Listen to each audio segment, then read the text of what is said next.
So, what's up, everybody? What's up, everybody?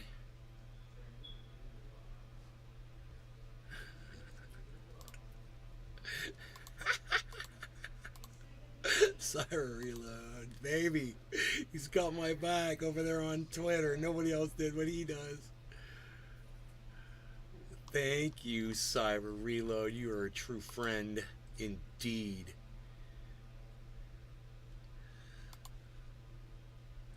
You know, Dabs 4 days. We're getting firm up in the Clerb. We're getting firmed up in the Clerb. We're all firm up in the Clerb. We're all firm Nick up Brown. in the Clerb. Nick. Hey, brother. Nick, what's up? I'm gonna tell Ice I'm live. Ice. Dabs 4 days. Hidden derbs in the Clerbs. Derb in the Clerb. Nick in the Brown. Firm, getting her. Late HT hashtag cheers. Late night. Because we're all firm up in the Clerb. We're all firm up in the Clerb. Man, I've never casually drank before in my life. You know, it was always drink to get drunk and shit. Because alcohol doesn't agree with me. It just doesn't, man. You know, I'm not a drinker. I never really was. My friends got into it, you know, and when we were younger, we were too young to drink by law. We drank, you know, we got crazy. You know, I used to slug shit. It's proof, you know, that I had a Mike Pasquarello. Iceman, what's up, buddy? Dabs 4 days. I waited for you, bro. And it really doesn't taste good at all whatsoever, haha. You know, I agree. It doesn't taste good, but it's to get you, you know, wasted, and that's the point. And I've just never been a big fan of it. Tonight, I decided to drink a little bit, just a little. And when I did, I noticed I was one of the few people in the bar that was drinking alcohol. It's like it's becoming out of fashion. And that's good. That's a good thing. You know, I wouldn't have noticed it unless I was the odd man out. You know? But, just the situation presented itself. It was a special set of circumstances. And since we're all firm up in the Clerb, I think what the heck? We're all firm up in the Clerb, right? Over here. We're all firm up in the Clerb. Anyhow, this dab is for Iceman, who guided me home on directing me towards my home from the Clerb tonight. He was on the phone with me while I was driving home. It's pretty cool. We were talking smack. Talking some smack.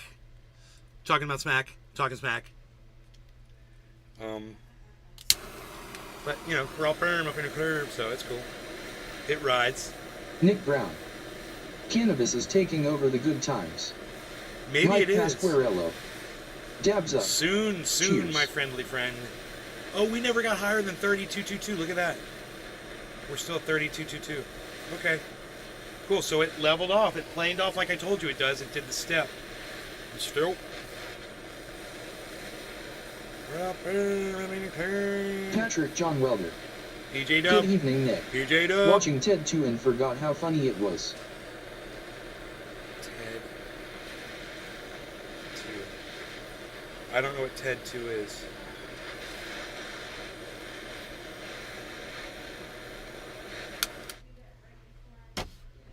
We're all firm up in the Clerb. We're all firm up in the Clerb. Oh boy, don't hate me for saying we're all firm up. Dabs 4 days. The movie with the teddy bear and Mark Wahlberg. Oh, Ted, right. You know what? I saw the first one. I don't think I saw the second one. I think that's how that went for me. But, you know, we're all firm up in the Clerb, so it don't matter. Patrick John Welder. It's the movie about the talking teddy bear. Yes, it is. Dabs 4 days. Second one is hysterical. Yeah, I should see it.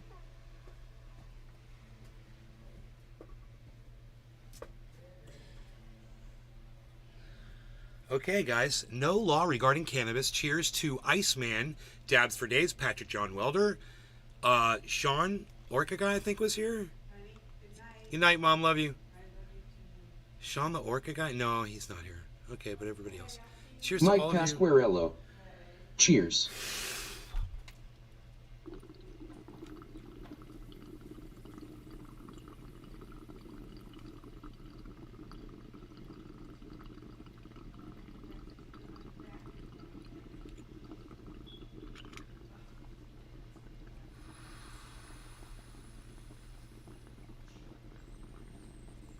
Patrick John Welder. Nothing is funnier than a cannabis talking teddy bear LOL. Auto aim off. Cheers nay. No law regarding cannabis forever brother. Auto aim off. That's I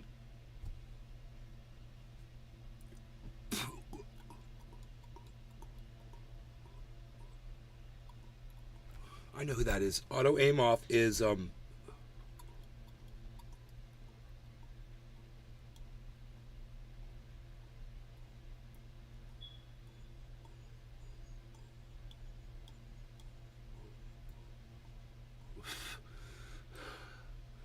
auto aim off. Who is that? Nick Brown. Wish I had locals like you and Ice. Dude. Oh my goodness. It was just nice. I was leaving my girlfriend's home tonight. Dropped her off. Auto aim off. Baba Fazar! Baba Fazar. Baba Fazar! Baba Fazar! Alright, cool. It's Baba Fazar. Auto aim off is Baba Fazar.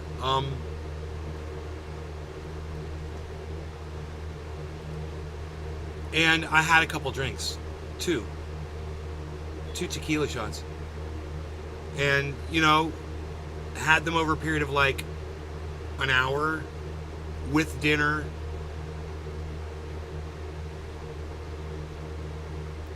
I still noticed a slight level of impairment driving the car. It wasn't bad.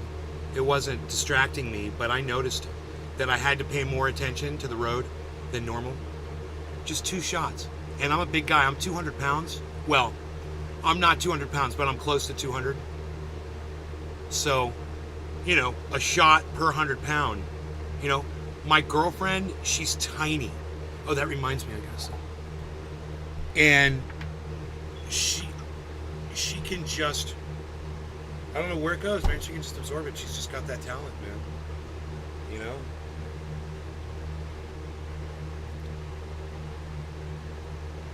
But we were goofballs and we danced. We had so much fun. Ice Man, I'm sending you a picture, son.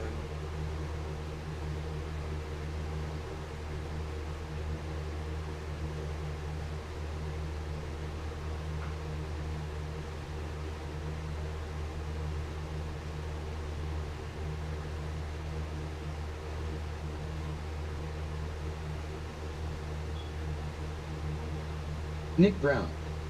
Awesome man. Glad you had a eat time.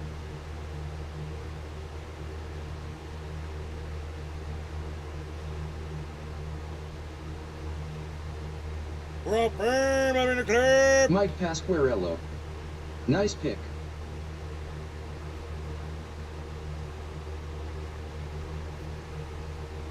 We're all Ferm, I'm in the Clerb.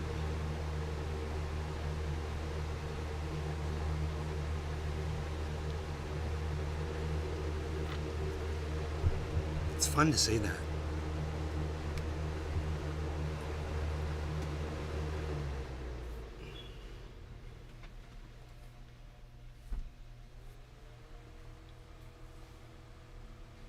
So we were rapping at the table, and I spun a little rhyme, and I totally blew my girlfriend away, and she laughed, and she was like, "Oh my God, that was so good." I was like, thank you. I like making her laugh. She laughs good.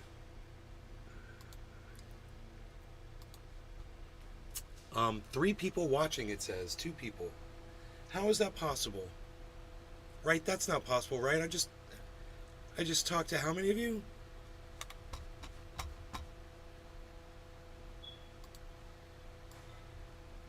Nick Brown, Ice, Baba Fazar, Patrick John Welder, Dabs for Days. Are all 5 of you still Dave here? Fishing. Dave Kafishing. Cheers. Are all 6 of you still here? Let me get 6 ones in the chat from you guys right now. Give me a 1 in the chat. Give me a number 1 in the chat. There should be 6 ones in the chat. Dabs 4 days. Dabs for days. Here. Dave Kafishing. Mike Iceman. Pasquarello. Yes. 1, 2, 3. Dave Fishing. 1. That's only 2 people. Dabs 4 days. 1. It's only 2 people. Everybody else left. No, 3 people. Dabs for days, Dave Kafishing, and Mike. 3 people. Now it says 2 people. What is going on?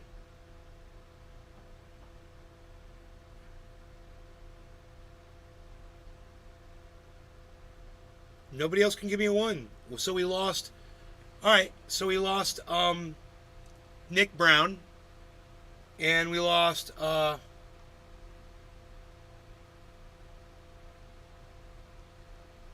Patrick John Welder. Nick Brown and Patrick John Welder. Nick Brown and Patrick John Welder. Nick Brown and Patrick John Welder. Nick Brown and Patrick John Welder. Nick Brown and Patrick John Welder. Nick Brown and Patrick John Welder. Nick Brown and Patrick John Welder. Nick Brown and Patrick John Welder. Nick Brown and Patrick John Welder. Nick Brown and Patrick John Welder. We lost them both. Huh. I guess we're not all Ferm up in the Clerb. I thought we were Ferm up in the Clerb. But Patrick John Welder and Nick Brown didn't agree. See, we totally called their asses out, guys. Do you see how I did that? That's called the process of elimination. Are you proud of me for figuring that one out? Dave Fishing. Is that the portable AC? No. No, it's not going to be here for probably a week or 2, I would think.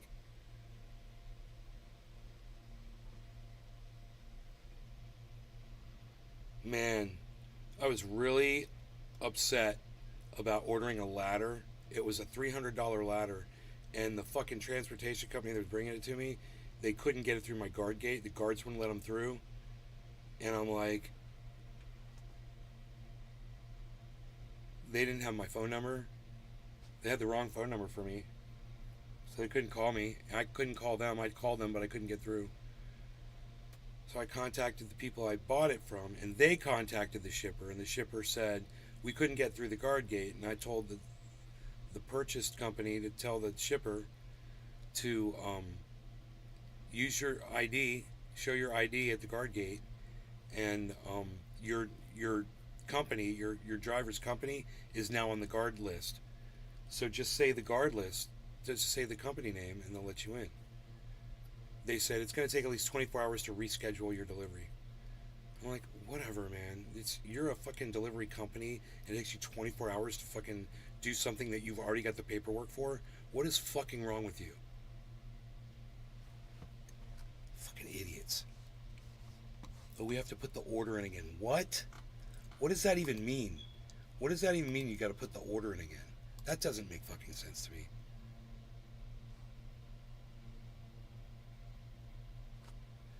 Making an infinite Lego domino Dabs 4 days. ring. Wow, the guards wouldn't let you meet him at the gate. No, the guards won't do shit. They just turn you away.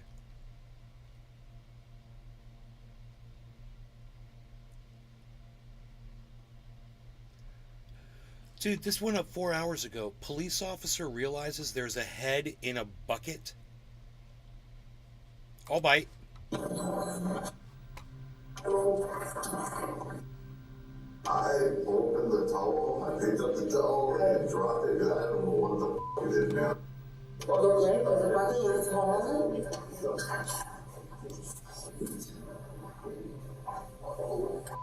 This is the moment counts. Dude. What the fuck are we gonna watch right now? Oh my god. Dude, what I just saw. Here we go, folks. Listen, I'm sorry that there's only 3 of you here to watch this. This is gonna be some really good content.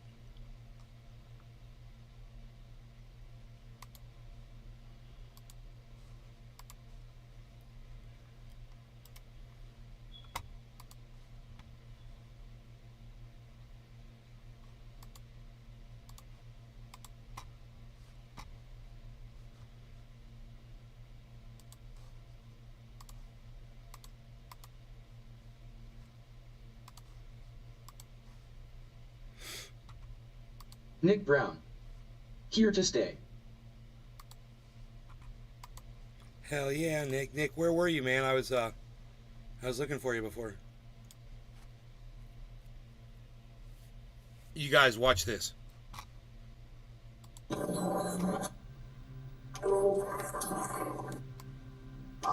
opened the towel, I picked up the towel and dropped it. I don't know what the it is now.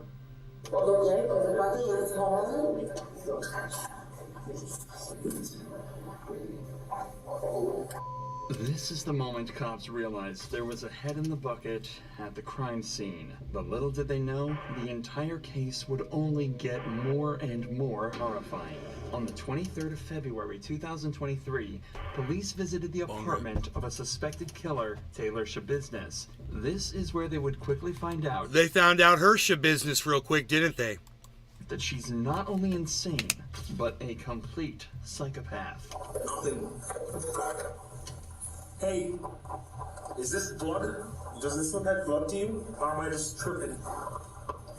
Could possibly be blood. Hey, who did that? Hi, Taylor. How's it going?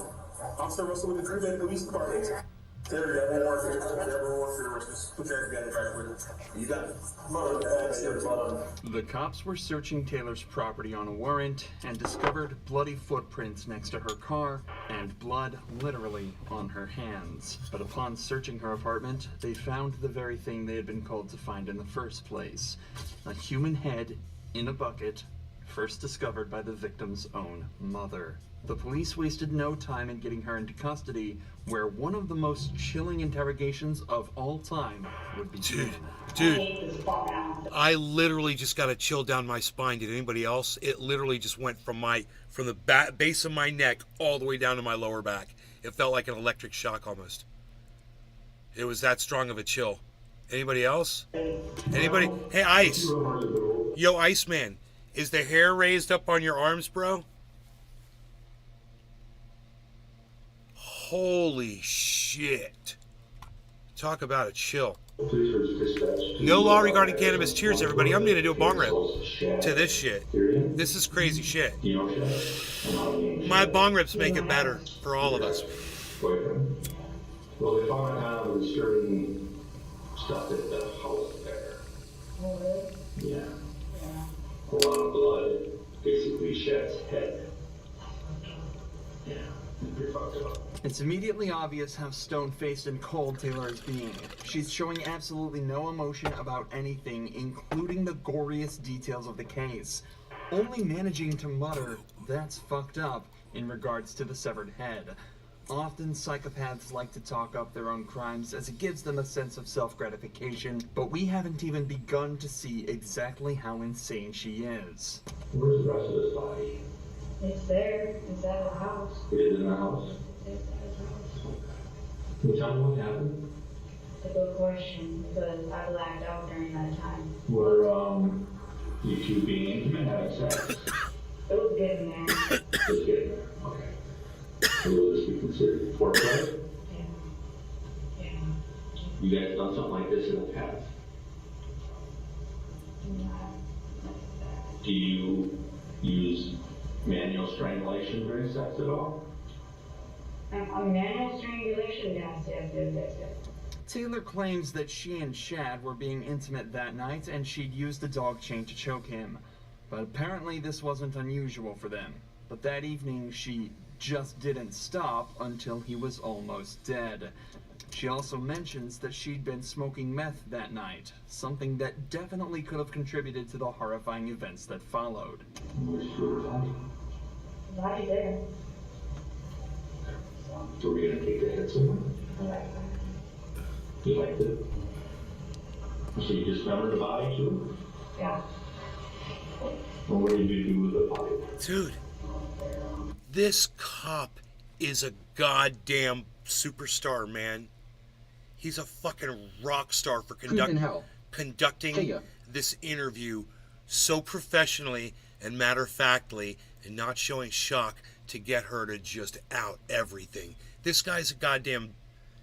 He's a fucking magician, man. Look at the way he's just finessing her for every bit of information.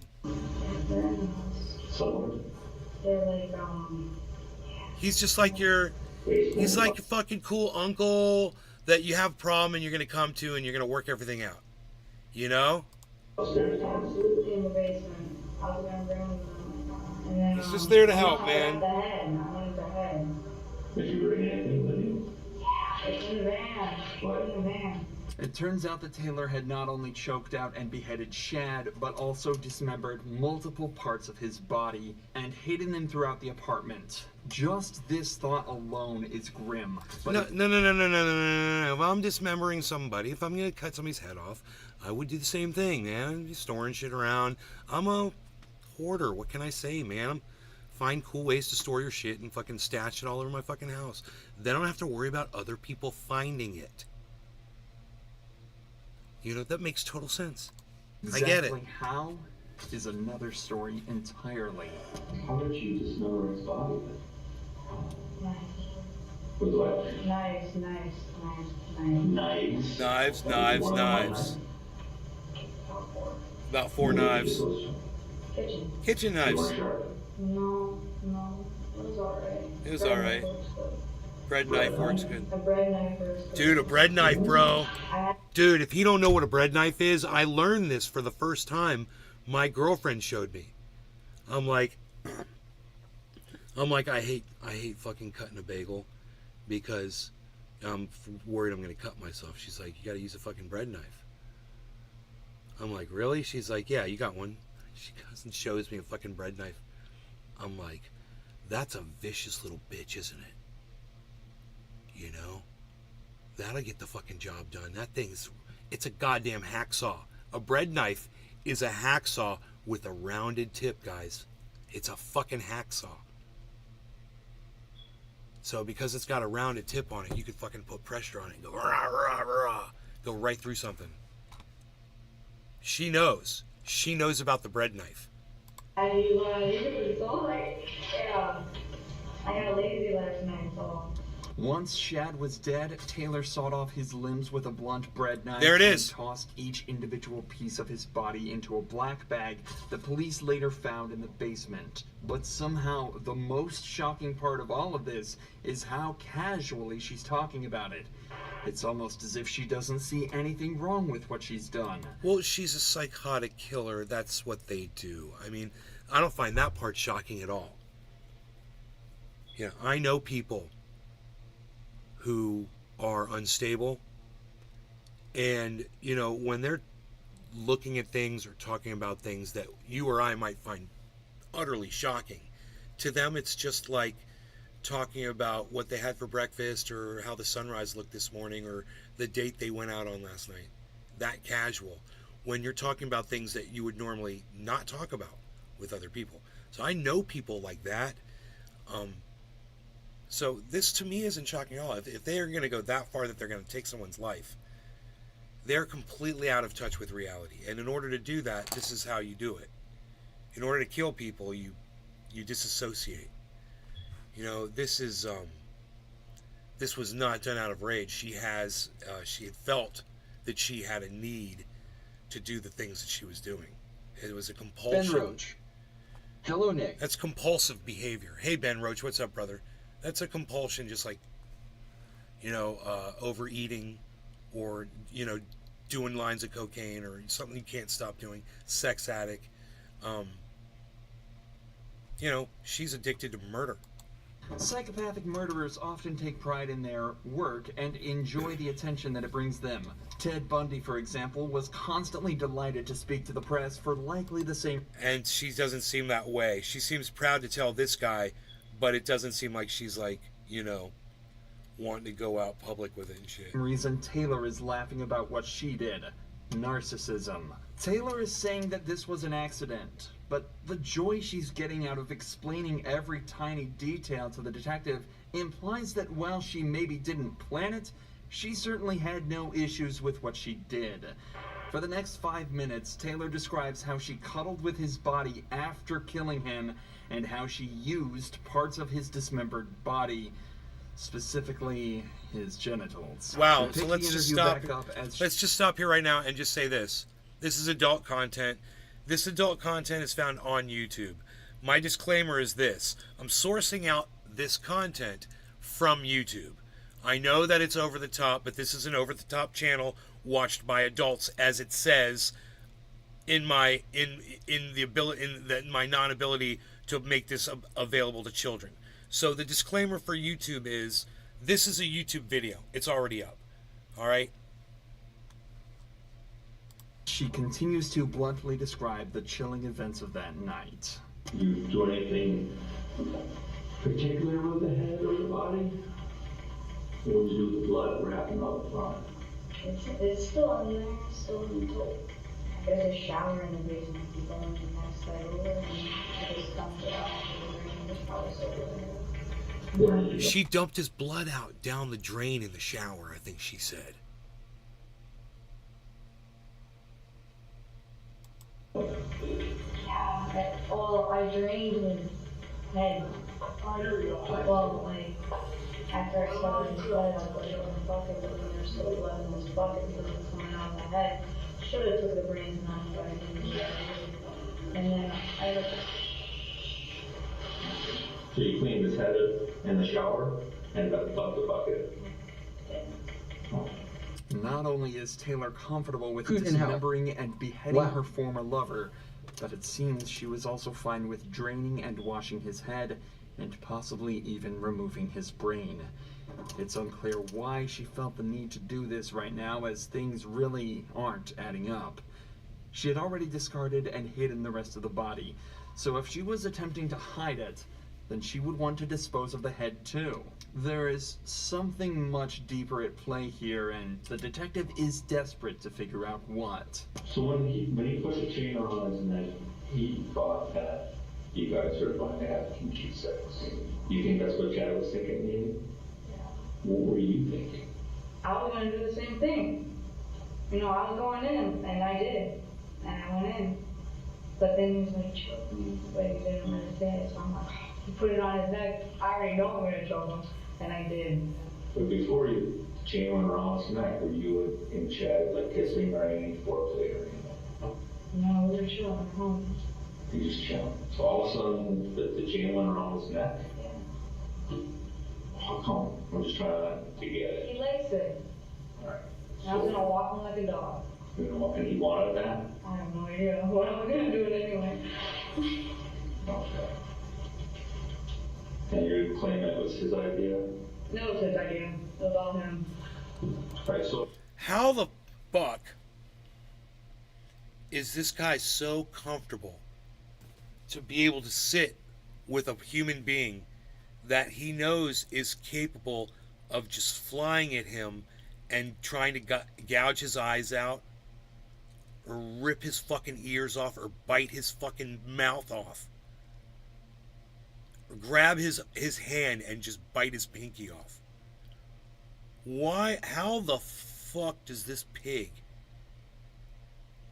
not be fucking scared of that shit? Would you guys sit and have an interview with a girl who told you she just did this to a man yesterday?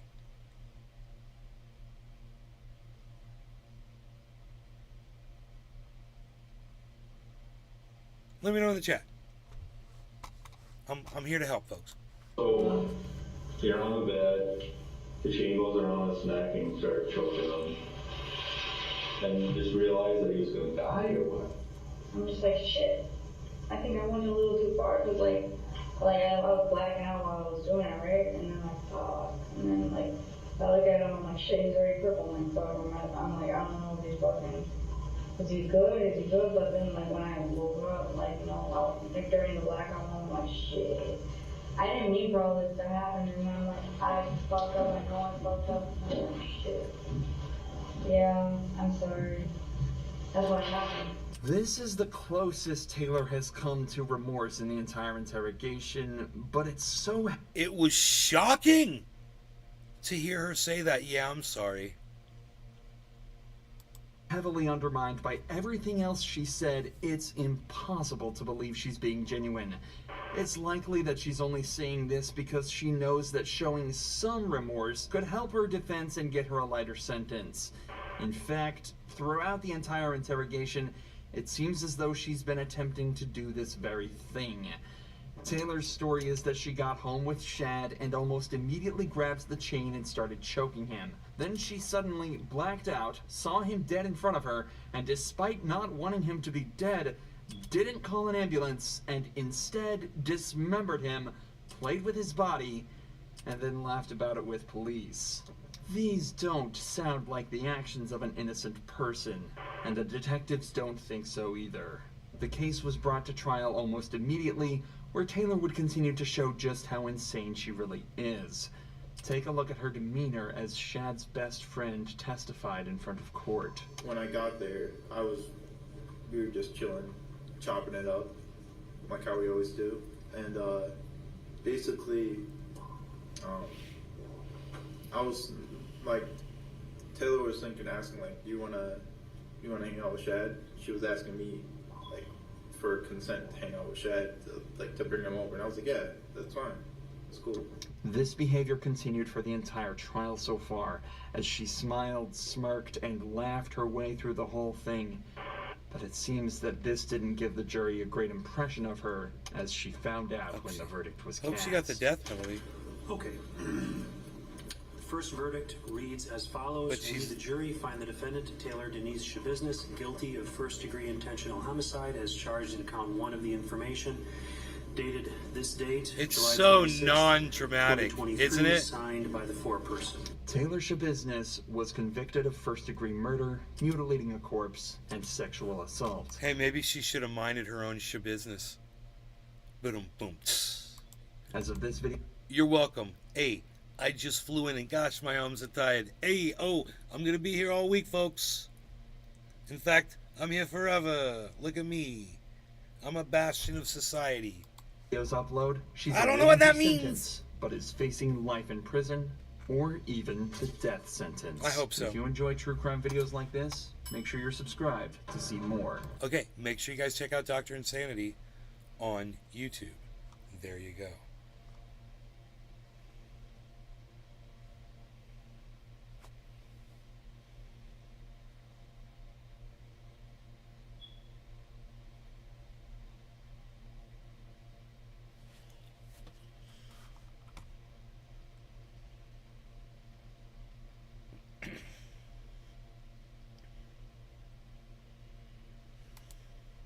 Hey everybody, how's it going? I hope you're having a lovely day. Today I'd like to talk about how the EPA just swiftly kicked John Deere in the nuts and really solidified one of the things I've been talking about in this channel when it comes to emissions and repairing farm equipment.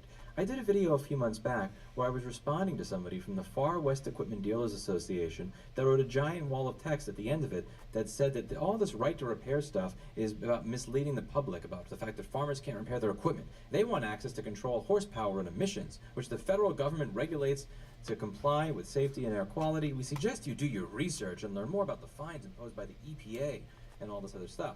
To which I responded with the actual law.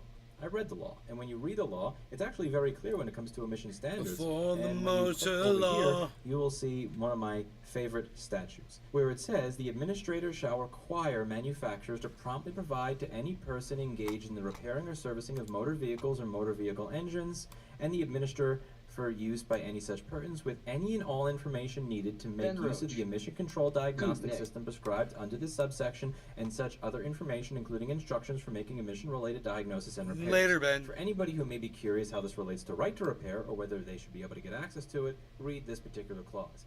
No such information may be withheld under Section 7542C of this title if that information is provided directly or indirectly by the manufacturer to franchise dealers or other persons engaged in the repair, diagnosing, or servicing of motor vehicles or motor vehicle engines. Such information shall also be available to the administrator, which makes it very, very clear when it comes to emissions.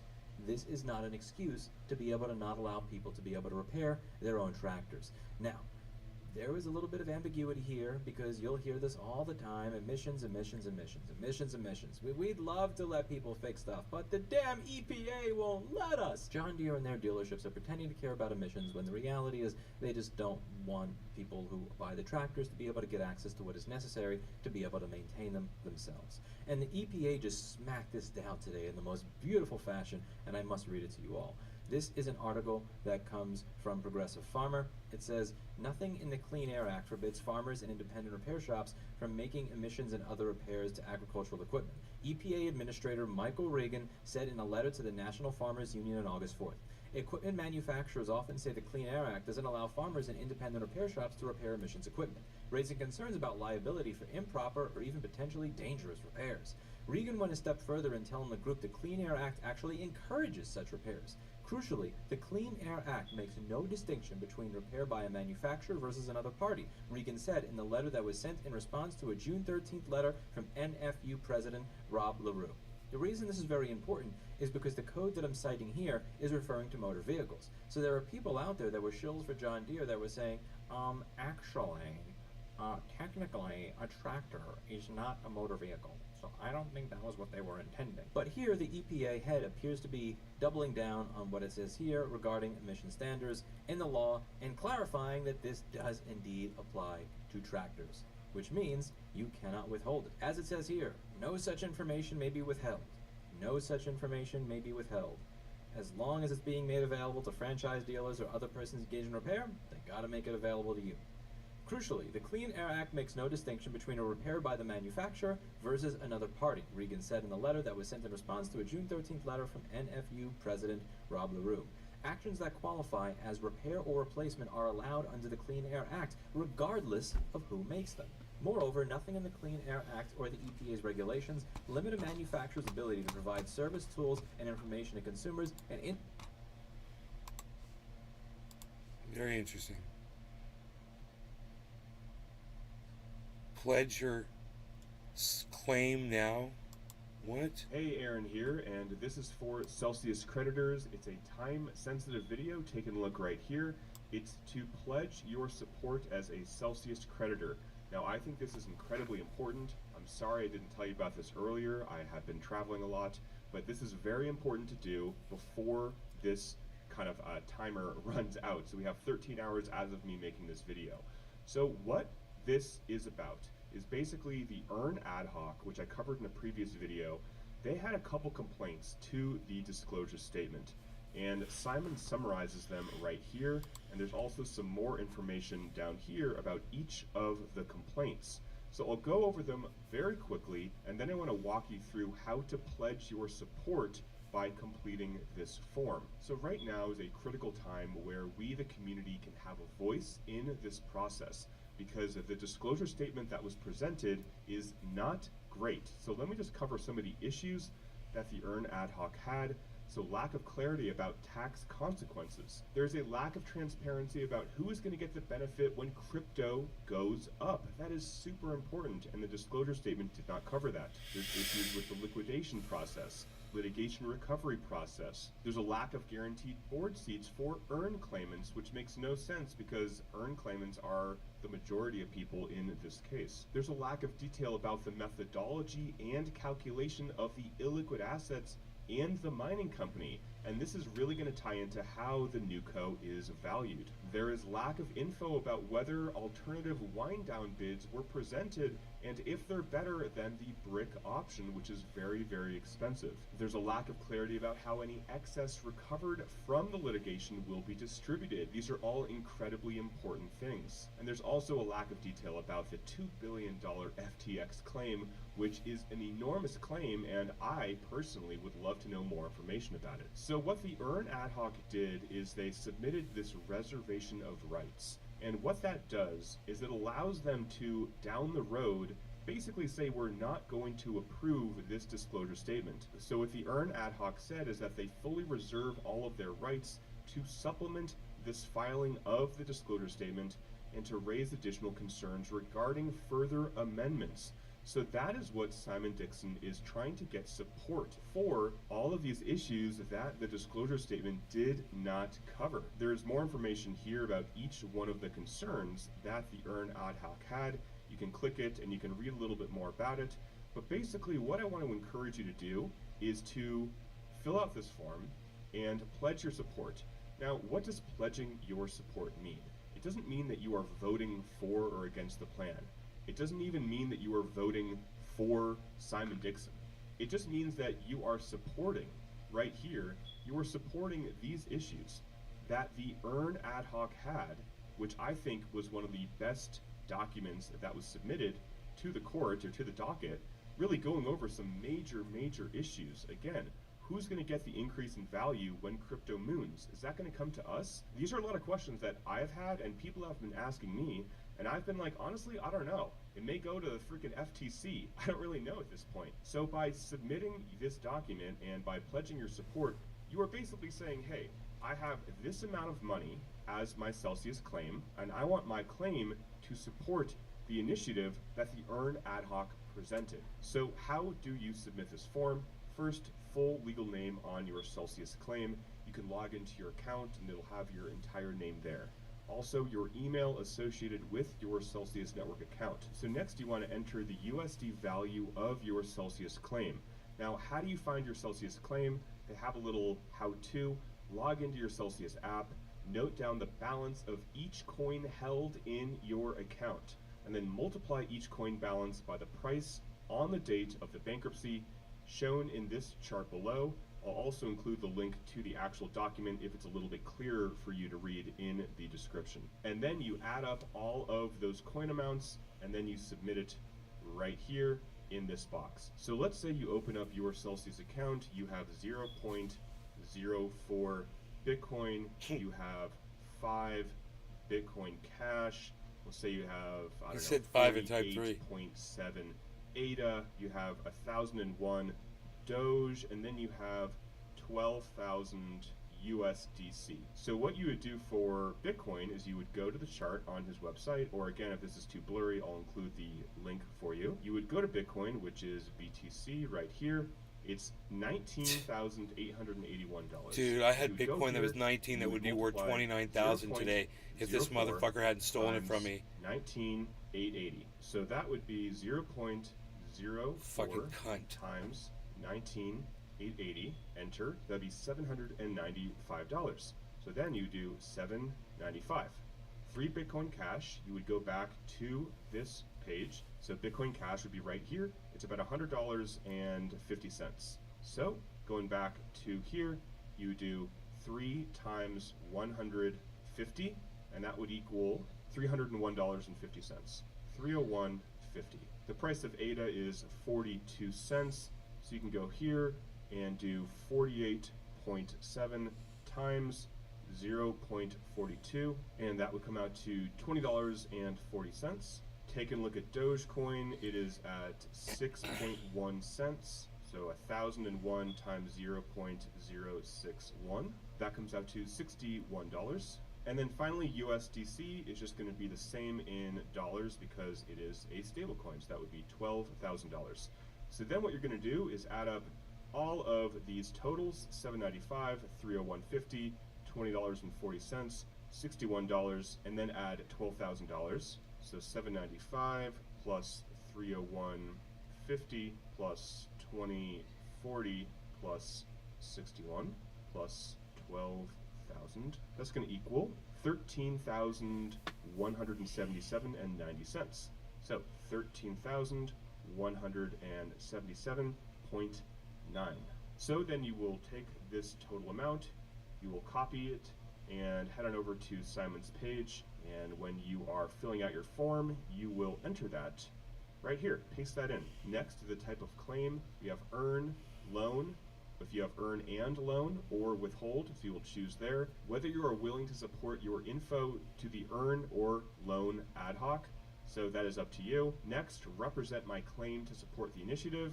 That answer is going to be yes, at least for me it would be yes, and that's why we're doing this. So yes, I prefer a reorg or orderly wind down. That is up to you. A lot of you guys have been watching my videos and you already have strong opinions on one or the other. That's your call. I'm not going to tell you what to do there.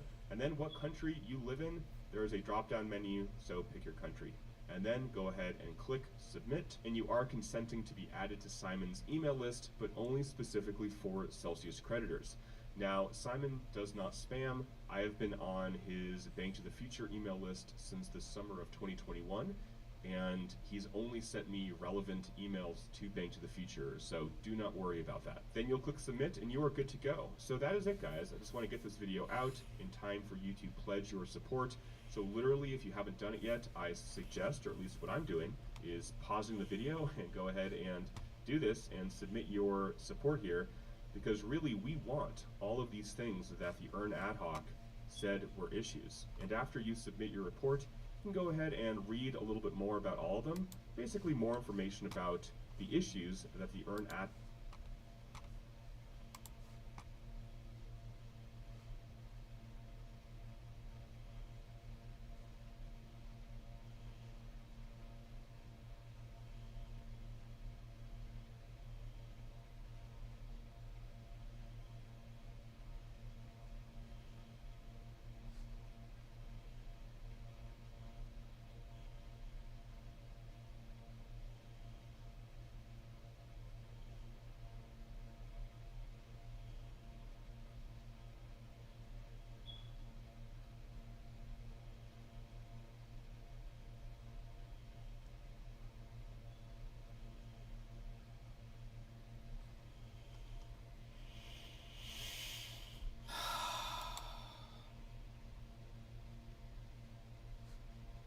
Ten hours left.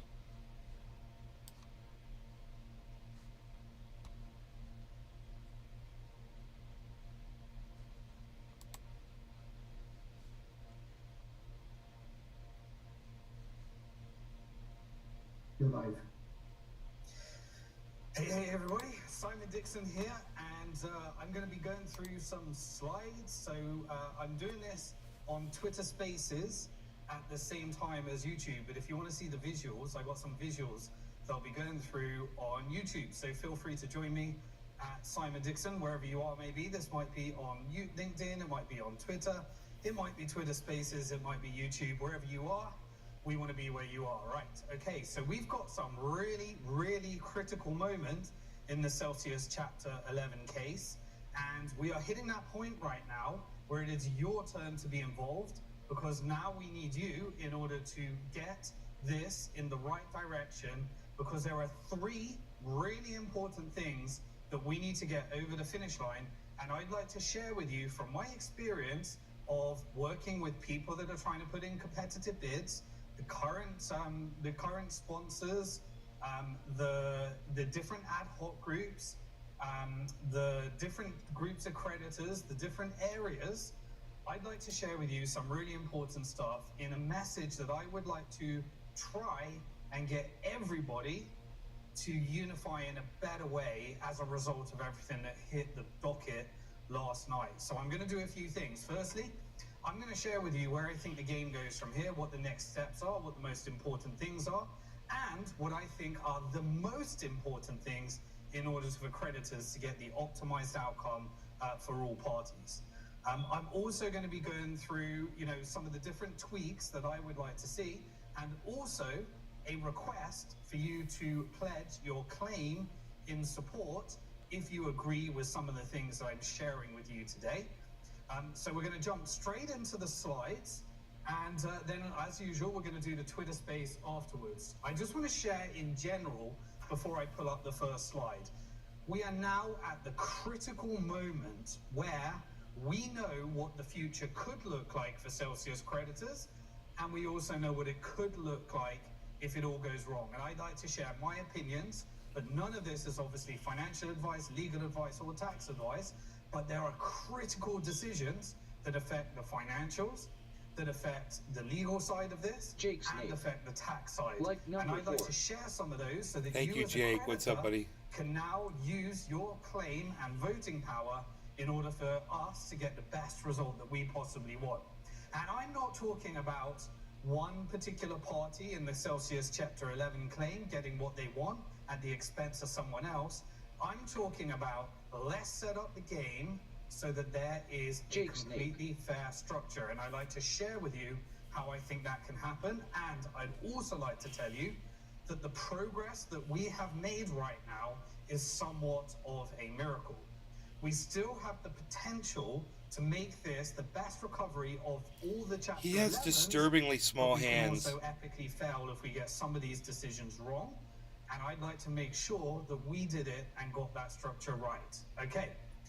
So I am really, really happy with where we are right now, but I'm also working tirelessly and relentlessly in order to make the tweets that That's I really believe, creepy. or tweaks that I believe will make all that difference. He's got little and tiny I'd like to share hands. with you, as usual, transparently, everything I can Little share dainty- with you so that you can decide dainty paws. what the next right move is for you. Dainty Okay. paws. So I'm going to jump over Simon's to the got slide dainty presentation paws. right now. And I'd like to share with you exactly where we are in the process. We are set to be out this year as long as we stick to certain deadlines and probably miss a few of them for very, very good and important reasons. So the very first thing is the disclosure statement is out. I've read all 600 pages of the original one plus the markdown one. So there's a lot in there. I can't remember everything, but I've been through it. We have a foundation and a structure. Now, the best thing is that we submitted the disclosure statement. So the debtor, Celsius, submitted the disclosure statement in consultation with the UCC, and that was catalyzed by the negotiations between the earn ad hoc and the borrower ad hoc. And now we're at the next stage of that right now. So the docket was really busy last night for a few reasons. As I said, I'm going to be sharing my perspective as one of the top 10 creditors. From what I would like to see happen and what I think is needed to drive a recovery. But none of this should be treated as legal advice. None of this should be treated as financial advice or tax advice, because the decisions that you make will impact all of those. And the problem is that all those decisions are being made for us right now, and I would like to make a few tweaks. So if you haven't watched previous videos, you can see there, this was the exiting Celsius now. This is where I went through some of the adjustments in the model and the numbers. I went deep dive into all the numbers that make up the plan. Now, as a result of releasing that video, I noticed in the final disclosure statement, many of the little things were broken down and made a lot clearer, and the numbers were clarified. We still have some tweaks to those numbers that we're not sure about, and they make a huge difference in terms of how the decision making could be in this process. So I'll share some of those. Now, I'm not going to go deep into the model. Our investment banking team at Bank to the Future have gone through that, and I'll probably share that in another YouTube video once I've given a chance to see if some of these changes are made. We can go through deep into that, but have it be understood that the numbers that you see in front of you on the disclosure statement are pretty telling around a direction that certain parties want this to go. And I'm not here to judge any one party. I'm not here to say the UCC's got this agenda, or the Celsius has got this agenda, or the earn ad hoc has got this agenda, or the loan ad hoc has got this agenda. I'm wanting to set up a game whereby we can engage in the right decisions together, because it's not currently going to be done that way. Right, so the video exiting Celsius now went through all the numbers prior to the disclosure statement. You're welcome to go back on that. I also had a video, my last live, went through the Celsius borrowers and earn settlement explained.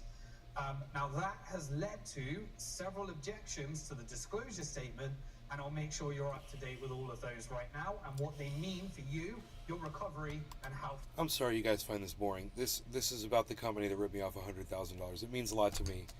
And I'm sorry that it doesn't mean a lot to my audience enough for you guys to even make a comment or anything right now, man. But everybody's just leaving, so I'm just going to shut my show off. I'll watch this by myself. I would have spent time with you guys, sat here and smoked with you and watched this video. But it's a complete lack of engagement. Nobody has said anything in my chat since, aside from Jake's snake, let's just say, fucking 20 minutes ago. So, I try to be here for y'all, man. You guys need to be here for me, man. And that goes for double, triple, quadruple for the people who aren't logged in right now. That should be. Alright. Try to do a fun late night show for you, but people don't want to fucking play ball. So you guys have a nice evening. I had a great evening. Had a fantastic evening, actually. It was a perfect evening. But yeah, I tried to share some of that with y'all, but y'all don't want it. You know, whatever. You don't want to watch this with me or whatever. I wasn't gonna watch the whole fucking video, but I ain't got time for this non-participation shit, guys. So I'll see you tomorrow.